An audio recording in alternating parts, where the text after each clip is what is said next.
What's up, guys? Welcome to the latest review for this year's March Martial Arts Madness Month. Today, I'm reviewing the 2020 Japanese film Crazy Samurai Crazy Samurai 400 vs. 1, which is a Yûji Shimomura film. Who in high school I watched a lot of this guy's action films, right, from the early 2000s, starring Tak Sakaguchi, who's like a pretty famous Japanese action star. Though he does a lot of lower budget movies. Though he was in that Basilisk live action anime film Shinobi Heart Under the Blade, which, even though that film was clearly inspired by the Basilisk anime, because both franchises were based off a historical event. They just kept they just changed the name. So and the powers of the different samurai, which is of the ninja, right? Yeah, so this movie is basically, it's an hour and 31 minutes, and this movie is famous for its one take action movie style, which the movie, the synopsis of the movie is that Miyamoto Musashi, or Musashi Miyamoto, however you prefer it, the call him, right, was on his way to a duel when he gets ambushed by 400 samurai, right? So that was the synopsis of the movie. When you actually watch the movie, it's a little different, right? Yeah, the first 8 minutes is like a bunch of samurai. Is a kid who's supposed to be the head of the Oka clan, right? And his bodyguards are there waiting for Miyamoto Musashi to show up so they can ambush and kill him, right? Because he killed the former head of the Oka clan, Seijiro, right? And they have an army of dudes waiting to kill Miyamoto Musashi. It's they have the 100 students of the clan and the 300 Ronin, right? Which in the movie they call mercenaries, right? Which is it's like the movie, whoever released it, which I watched this movie on Tubi, right? Whoever released it, Haya was like, oh yeah, people aren't gonna know what Ronin means, so we just put mercenary in the subtitles, right? So yeah, what happens is that they're waiting for Musashi to show up. It turns out Musashi was waiting for them, he was waiting for his chance to do a sneak attack. He jumps out of a tree and kills the little kid, right? Who was supposed to have his duel with him, right? And that's when the one take action starts, where you have Miyamoto Musashi fight 400 guys, right? Which the entire movie takes place in a samurai compound. So the battle starts in the woods, but as the fights go on, it moves to different locations, inside a building, inside a courtyard, a bridge at one point, yeah. So the move, so it's Miyamoto Musashi fighting basically a series of one-on-one fights with dudes. Even though it's that's the problem, where it's supposed to be an ambush, right? And you see the guys surrounded, but usually it's only one guy will try to hit Miyamoto Musashi, and Miyamoto Musashi will just whack him on the head, right? With his katana, right? And once in a while, so it's basically, he's fighting the same 5 or 10 guys, right? When once in a while they'll introduce like a character, a new character will show up, introduce himself, and they'll have a fight, right?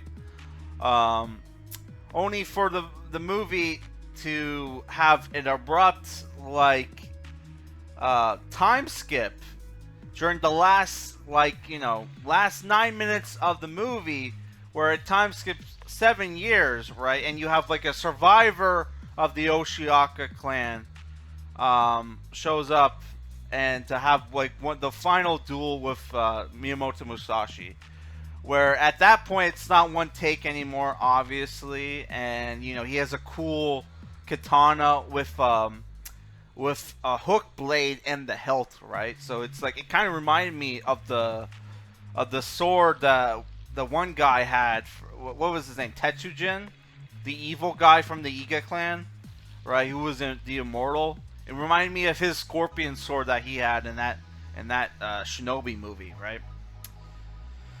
So, so I'm just going to go into my thoughts on the film. I'm sorry I spoiled the whole movie. Well, I didn't spoil if he dies or not. So, because of the gimmick of the movie, right?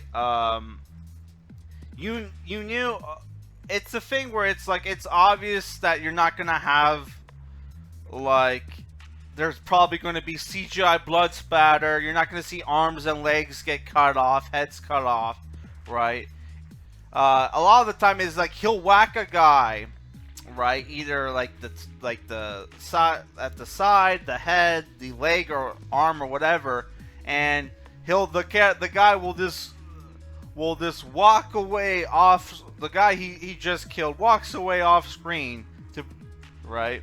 And to be only to be rotated back into the fight. I must have, like, I think within the first 30 minutes of the film, I saw the same guy get killed like 5 or 6 times, only for him to keep showing up. You would think that maybe they would, once they had a guy get killed, they would maybe take him off to the side, put new clothes on him, and then put him into the fight. No. They have the same actors wear the same clothes, even though they'll show them, like, get killed like multiple times. Oh my god, it is one of those things where it's like, okay, because of the limitations of the gimmick, right? Which you have one minute, an 89-minute take or whatever, right?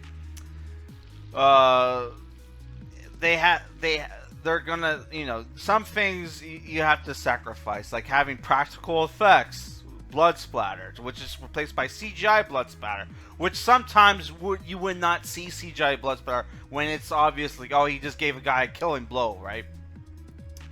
Oh, so that was a little annoying. Apparently, some people might give the movie bullshit, like, for like him like taking he'll kill like a bunch of guys and then we'll go have a break, and like he'll find like a new sword and like a thing like a bamboo container of water for him to drink, right? Which for some reason he always spits water on his sword.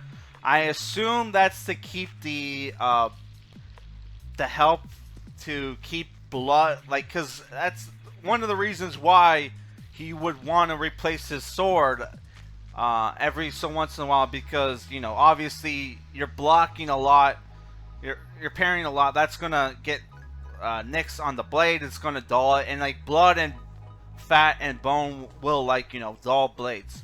So I don't know if the spitting water on it would help, right? So obviously I didn't have a problem.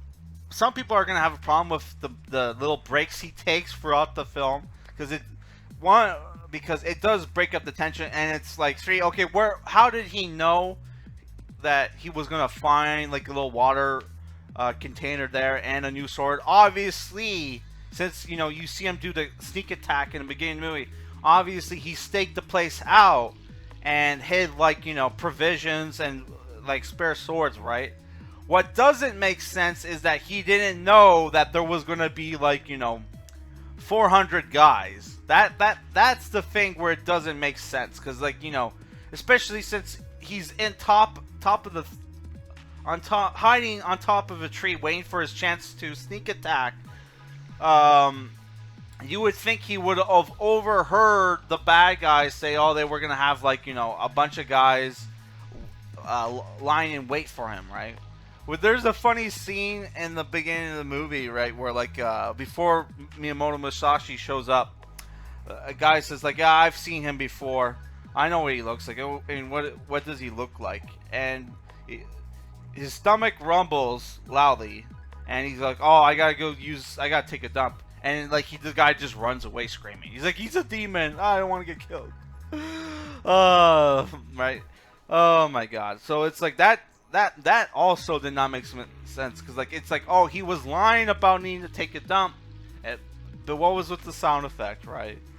A lot of the same sound effects you hear in the movie, right? Whenever like he blocks a sword, when he whacks somebody in the head, right? Which is something like that something that like that was a move like Miyamoto Musashi would do like a lot in the manga. If you ever read the Vagabond manga, which I've only read like the first couple volumes, right? I forget, like I think I had like the first 2 omnibuses or something. I can't remember, right? I think I read at least the first 6 volumes of Vagabond, right? Which near the end of the movie in the time skip, he looks more like the Miyamoto Musashi of the Vagabond manga, right? Which we know that the creator of this manga, of the movie, is a manga reader, since one of his movies is based off a manga, Death Trance, which I think I've seen Death Trance. I don't remember, right? It's one of those. It's the thing with this movie is that, oh, before I talk about it, I should say the movie is kind of meta, because like well, the movie does try to be funny, right? Where you have guys run away, you have a guy mounts himself that he's going to kill Miyamoto Musashi, have a duel, only for him to scream like he's about to charge at the guy, only to stay in one spot, and then for Miyamoto to do the first move to kill him, right, in one hit. So like there was like funny scenes in the movie. Like there's one point, there's a guy that shows up with like Morning Star and like a scythe weapon, right? I forget what it's called. It's like a Kirisama or whatever, right? And Miyamoto Musashi's like, "What the fuck are you doing here? You're not part of the Yoshiaka clan." He's like, "Who cares? I'm here to kill you." Only for him to like stab him behind a beam and like cover himself in blood, right? Oh my god. Yeah. So it's like, yeah, they did. If they're, here's the thing. A lot of these one take movies is bullshit, where they'll have like quick cuts or whatever. If there's any quick cuts in the movie, I would assume it would happen. It happened during the scenes where like the movie would do a close up on the guy's face, right? Which the movie is shot guerrilla style, right? Which obviously there's a guy with a handheld camera, right? It's the thing where, here's the thing about this movie is, yeah, it has its problems, but it's the thing where this movie is one of those movies where you could nitpick it to death, right? Especially since like at the movie's like 400 versus 1. At most you only ever see like 20 guys, right, on screen at once, and it does look like he is killing the same 5 guys over and over again. But it's the thing where if the movie works if you look at it as not like a